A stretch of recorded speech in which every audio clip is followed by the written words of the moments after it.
Usiku huu Zawadi hataamka. Sasa wewe nenda, huyu ameshakufaasha.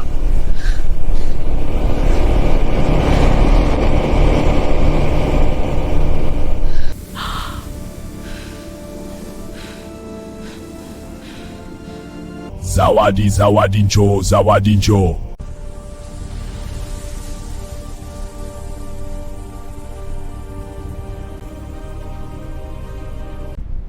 Asha, Zawadi amefariki dunia.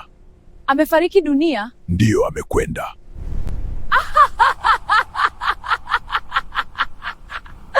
Asante sana, nilikuwa na news sana. Kazi kwisha hiyo. Ndiyo, kazi imekwisha. Sasa nenda kwa amani. Nitamwambia kila mtu kama Zawadi kafariki dunia ili wajue. Yaani nimependa sana.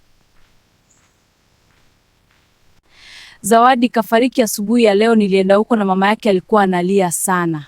Zawadi, Mungu wangu, kwani Zawadi?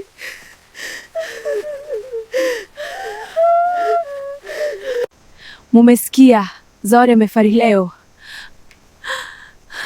Rafiki ya Zawadi, sijui nitafanya nini. Zawadi nitamkumbuka daima, alikuwa rafiki mzuri sana. Pole sana binti. Ndugu zangu, nina huzuni sana kuambia, Zawadi alipoteza maisha jana. Hivi ni maiti. Asha, Zawadi alikufaje? Mbona kijiji chetu kiko hivyo?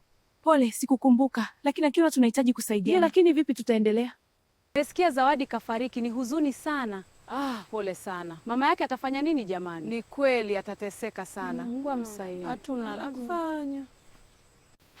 Sasa kila mtu anajua kama Zawadi kafariki dunia. Niende nyumbani ni relax.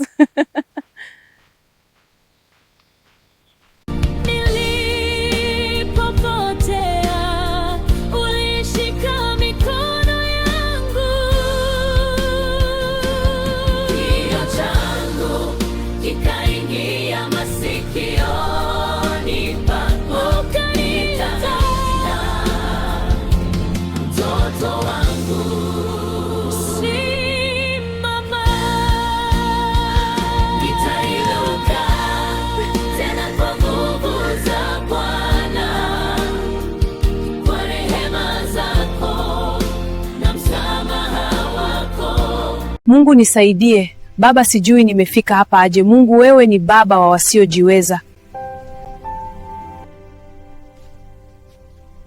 Yesu wangu, nionyeshe njia, sijui niliko. Asante sana Mungu.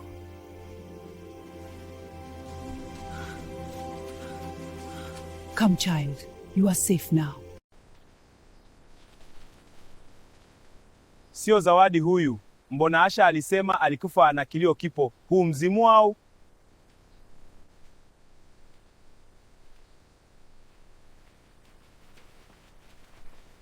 Zawadi, uko sawa? Hii vita nitavishinda tu, Mungu akiwa upande wangu. Sasa ni nani aliye juu yangu? Nilitembea nao nikicheka kila siku. Mama! Nikaita marafiki nikawapa moyo wangu. Tulikula pamoja, tuliahidi milele.